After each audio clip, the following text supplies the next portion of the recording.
Firstly, welcome. Nice to meet you. I'm a huge fan of yours. I think that you have done an amazing job. Why are you leaving? Because it's a 5-year term ordinarily, and commissioners come and go and have come and gone for the last 30 years, and I've had my time. I mean, I'm sad to leave. I wish I could stay longer. It's been one of the genuine honours of my life. I've loved it. It's been a huge privilege, but yeah, the curtain has been pulled and a new commissioner will be coming in. What was your first enduring thoughts in your first week of the job? When you went home on a Friday night after your first week in the job and you sat down with a gin and tonic or a wine or a beer and put your feet up, what went through your mind? Yeah, that's a great question. I think I was coming to terms with the fact there was 1.1 million children under 18-year-olds in New Zealand, 23% of the population, and I was their advocate. I was their watchdog. I was the one who had to have high ambitions for them. And I guess my biggest challenge was realising just one simple analysis. 70% of our children in New Zealand do well and are in conditions of advantage, and that's great, some world-leadingly well. 20% struggle, 10% are in chronic, intergenerational, deep-seated disadvantage. And I guess that 70-20-10 was something that weighed on me. And I thought, how can we do better for that 20% and particularly that 10%? 125,000 children. That's, I guess, Eden Park spectators filled twice over. That group are doing it really tough. That's what really weighed on me in the first week and has done ever since. Do you think you've achieved what that first moment when you're sitting back at home when you thought what you're going to achieve? You know, because that's everyone does that in every job, don't they? Yeah. Do you think that you achieved now in your last week what you set out to achieve? Yeah, well, I had 3 big things in that first week. One was to include 17-year-olds in the youth justice system, because I came from that background. We've got a world-leading system, and I wanted all 17-year-olds in the system. We're almost there, so that was achieved. Secondly, I wanted some real work on child poverty. Now, just in brief, things have happened we would never have dreamed of. We've got child poverty reduction legislation, targets in place, free school lunches to 200,000 children, increase in benefits. I mean, I wish we'd gone further, but there has been progress. And thirdly, we're hearing from children as never before. Children's voices are being heard in government policy, and that's great. Now, success has 1,000 parents. That's not all me, but we were involved in it, and I'm pleased that's been done. Why did you want this job? Very easy. I sat in the youth court for 16 years, and everything I saw in terms of 14, 15 and 16-year-olds pointed me back earlier. The real answers are earlier. The first 1,000 days, the first 5 years, St. Ignatius Loyola, the Catholic theologian, was right. Give me the child till 7, I'll give you the adult. So everything that I saw, I thought, what a great opportunity to get involved early. And also, as Children's Commissioner, the shackles of constitutional restraint on a judge are removed. I can speak out, it's my job. And I wanted the opportunity, as best I could, to bring about some change, particularly what we do earlier on. Which government's been most helpful? I am exquisitely apolitical, Nick. I was appointed by the national government. I'm supported now by the Labour government, and I've worked with the coalition government. You know, I would say this. I don't think any politician, any government minister is elected thinking they want to make things worse for children. I think every government wants to do that, and every Prime Minister and Minister I've worked with have been committed to doing better for children. They'll do it in different ways with different priorities, but I've enjoyed a positive and constructive relationship with the lot, and that's my role. It's not always easy because I've called them all out equally too. What's the worst moment? I think the worst moment was hearing back from our team who had gone and visited whānau, particularly mothers with first-hand experience of oranga tamariki, of their babies under 3 months, Māori women and Māori whānau, and hearing of their experiences. And I think all of us expected some positives in it all. There were none. It was universally mothers saying, we know we needed help. We know that there were risks for our baby, but couldn't it have been done differently? Couldn't it have been done better? And I guess you'd need to have a heart of stone not to be moved by those stories. And I'll never forget that. Why are Maori so disreported? The numbers are too high. Disproportionately represented. Yeah, that's the word. And that's everywhere. In the youth justice system, 60% of those appearing in court are Māori. Why? In terms of youth suicide, it's at least twice the number for Māori. And you're right, for Oranga Tamariki as well. That why is one of the really deep questions. And, I mean, people have written master's theses about it. But I would say two things. There's what I would call the enduring legacy of colonisation, the C word. We find that hard to accept. But colonisation in New Zealand disadvantaged Māori, and it does for every Indigenous country right the way around the world. The effects of that are still being fought now. Land removed, culture suppressed, language suppressed. You know, it meant too many Māori were in the poorer parts of the country, combined today with modern day systemic bias, unconscious bias and racism. And they're all hard things to put on the table in 21st century New Zealand, but they are big issues. And in whose lifetime will that change in? Ours, your children, or your grandchildren's? Yeah, I'm optimistic that it is changing. I wish it would change quicker. I think in the Waitangi Tribunal process, we've got a means of redress. And when we talk about Māori being disproportionately represented, I hate anyone to think that we're throwing a blanket. That is the case for all Māori. We're talking about, and because most Māori children thrive and flourish and do really well. I mean, we've got a Māori Chief District Court judge. I mean, you cannot say it's a Māori issue, but Māori are disproportionately in that 10% I talked about. Yep. And poverty is a big issue.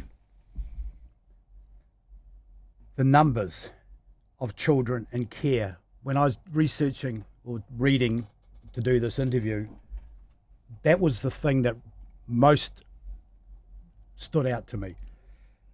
2017, number of children in care, 5,708. 2018, 6,365. 2019, 6,429. 2020, 5,945. I mean, there wouldn't be a listener listening to us right now that wouldn't be freaked out by that, would there? Correct. And it puts us on, in one sense, a role of shame internationally, yes. Do you think we're improving? I think the state care system has to undergo a massive and radical transformation. I don't think we have improved for 30 years. And when you look at those figures, nearly 70% of the children we're talking about are Māori. So it's really a system that I think must move towards by Māori, for Māori approaches. Power and resources have got to be devolved to Māori. And the state has to let go. The state hasn't done a flash job in the last 30 years. We've removed children too quickly, too late, too savagely, and haven't ensured they're placed well. And I think chickens come home to roost, and I saw it in the youth court. That's why I was so keen to get involved in this sort of work. So it hasn't moved quick enough, but I'm hopeful that the transformation is taking place. That's what Minister Davis has staked his ministership on. It will change, he has said. I want to take a quick break, but I want to talk more specifically about Maori, for Maori, because I know that that's your passion and your idea. So I'd like to Sure. talk more about that. But let's just have a quick break. Newstalk Okay. ZB Wellington Mornings, and we're privileged to have Judge Andrew Beecroft in the studio, the outgoing Children's Commissioner. He finishes up this Friday. It is 16 minutes past 10. Welcome back. We're in the studio with Children's Commissioner, outgoing Children's Commissioner, Judge Andrew Beecroft. I know I don't want to use the word passion, but it's been something that you have been very mindful of, the Maori for Maori. I loved that idea myself as well. Talk us through why it's so important and why you've made it such an emphasis for your job. Yeah, I think that it's emerged in the 5 years that the idea of by Māori, for Māori approaches will work better.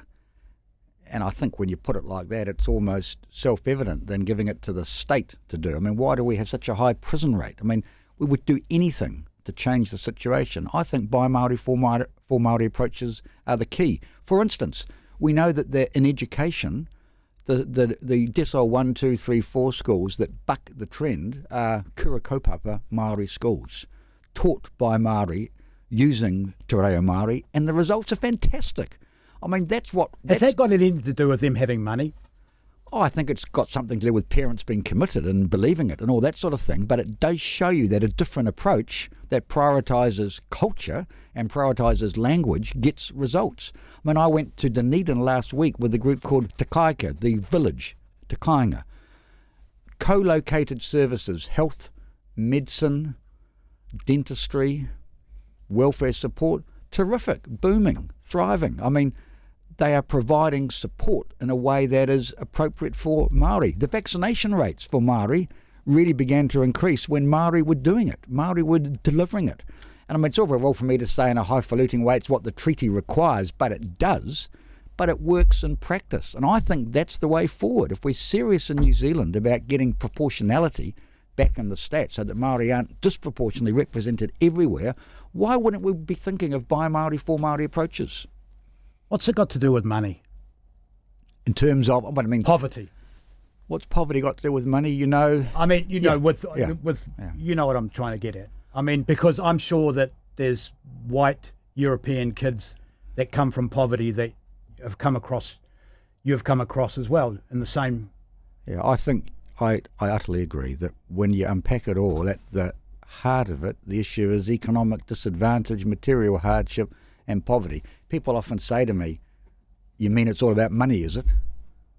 Easy to say when you've got money, mind you. Absolutely. I think it is. Yeah. That's the starting point. I mean, we have inequality wired in to New Zealand in a way that we didn't when I was brought up at Evans Bay Intermediate and Rongotai College in Wellington. It's a different New Zealand.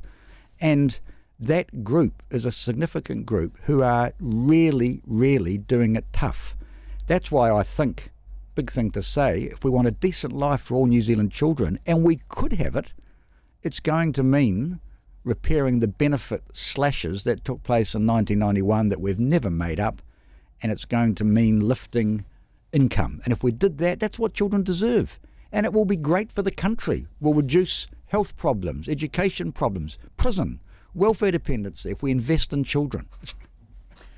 You want some things that are, you feel that are unacceptable in police practices, and they've been things that you have wanted for a while, spit hoods and chairs, and tell Police us chases. tell us of those, what would make you happiest leaving this Friday knowing that you have if you could change those, tell us those. Okay. First thing to say, in our police youth aid force, trained, uniform, paid more highly than normal constables. Our police youth aid force, world leading, I think best in the world, fantastic in interacting with children and young people. Now we can be absolutely proud of that. But yes, general frontline police, I've changed my mind about police car chases. I used to think every young person, bang, should be held to account, chased and caught on the spot.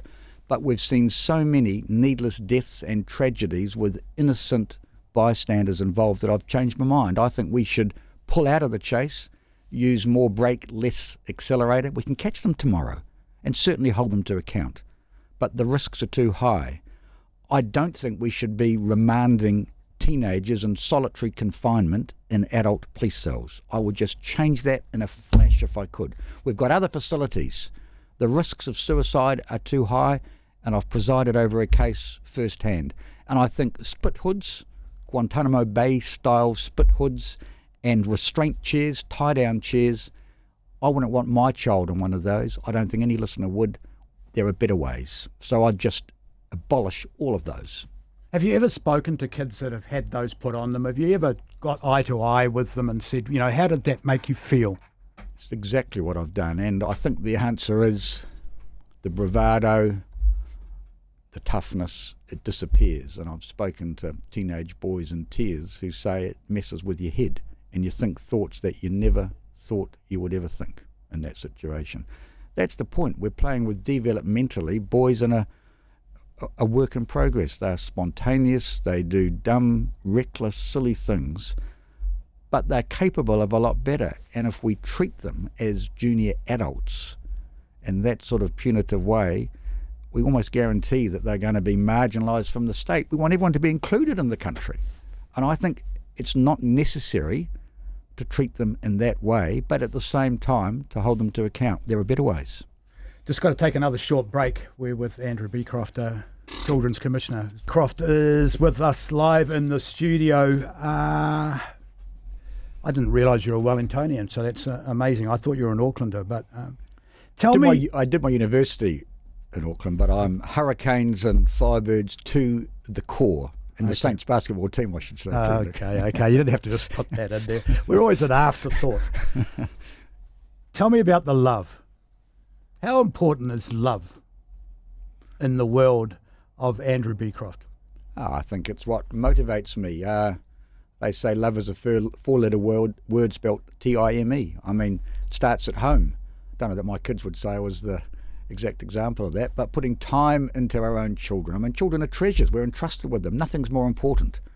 And I think that's where it starts. And we're all called to be the best parents, grandparents, caregivers, relatives that we can be. And I think, honestly, that's where it starts. And the guys I used to see in the youth court, taken away from all their not-so-cool mates, they'd be in tears. They have huge needs for love, empathy, understanding, just like we all do. And that, I think, was one of the recurring almost themes of what I saw in the youth court. Boys without fathers, boys without stability and love. How do you prevent, in your position, the kids being taken away from those people that love them? Even if they're not treating them right or they're not doing the right thing, but they still have love. You know what I'm saying? Yeah, I do. And in fact, the boys who often used to put on bail away from their homes because the homes weren't safe would run back to those homes because that's where they had love. How do we do it? We get in a whole lot earlier. I think our state system, Oranga Tamariki, has been too preoccupied with last-minute urgent removals and not committed to prevention, early support, working with families, whānau, wider families. That's the game changer. It takes more money and it takes more time and it's more resource intensive, but they're the families that we need to work with way earlier. Last-minute removals, in the end, don't solve much apart from immediate safety. So in your world, you would try and keep children with the people that love them for as long as you possibly can? If at all possible, I really would. And I think that's what all the research and all the recent reports about Oranga Tamariki have said. Prevention, early support, working with families is far preferable to removal. We're just going to have the news headlines and then we're going to come and wrap up with the judge.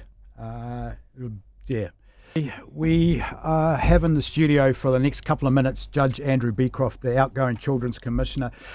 Andrew, is being a child in 2021 better than it was in 2016 when you took over? There's no one-size-fits-all answer to that country. I would like to think in some areas, the answer to that question, yeah, I think in some areas yes, in some areas no. And I'm excited by the progress, but I'm also, I guess, disappointed that we couldn't have done more, especially as I keep coming back to that poverty issue for 125,000 kids who are really doing it tough. Do you think that COVID's hurt you the last 18 months from achieving things that you may have wanted to achieve because, you know, the world's changed as a place? Yeah, I understand there were some pretty brave and courageous plans in place to address child poverty, and yes, COVID diverted that. My plea would be COVID can't be the excuse for doing less, it's got to be the reason for doing more. And you see, New Zealand is the best place in the world to be an old person. Our over 65s are looked after superbly, and that's fantastic. We made that decision in the 1990s. We prioritised their well-being, but we didn't do it for children. We could have done, but we didn't. We still could. If we as a country said we're going to prioritise children, we're going to make sure they get what they need to live a decent life, we could. It would involve spending, it would involve commitment, it would involve exactly what we did for the over 65s, and long may that continue. But let's do it for our children as well. Where to now for Andrew Beecroft, Judge Andrew Beecroft? Some leave. I I've got some long leave to use or lose, said the Attorney General. My wife said, well, you'll be losing me if you don't use it. So I've got a few months to reflect, and I look forward to resuming a form of judicial service in the future. And quite where that will be or what that will be, I'm not yet sure. Tell us in a couple of sentences a little bit about your replacement. She's here today watching. She is Judge Francie Evers. She was a Manukau-based family and youth court, district court judge, brought up in Te Teko. She told me she used to go to school with no shoes and a shared raincoat. So she's somebody with lived experience of what it's like to do it tough. She's Māori, and I think she'll take the office places that we haven't been before, and I look forward to seeing what happens. Thank you. Thank you for all you've done for our country. Thank you for being somebody that when we turned TV on, we respected. Thank you for being somebody we listened to. So, thank you for being somebody that we totally respected and knew that we had the right person for the right job. I think you, from an outsider looking in, can go away from this saying, I gave it everything, I had people that trusted me, and I did a mighty fine job. So thank you. Oh, thank you very much. That means a lot, and I'm genuinely humbled to hear that. I appreciate it. Appreciate it from the bottom of my heart. And let's hope that we can give these kids more love, because we've got to do something about it. We've got to do more. We've got to keep doing more. We cannot stop the fight for the youth, because give us that child and we'll give us the adult. It's got pretty simple. Andrew Beecroft, Judge Andrew Beecroft, thank you very much.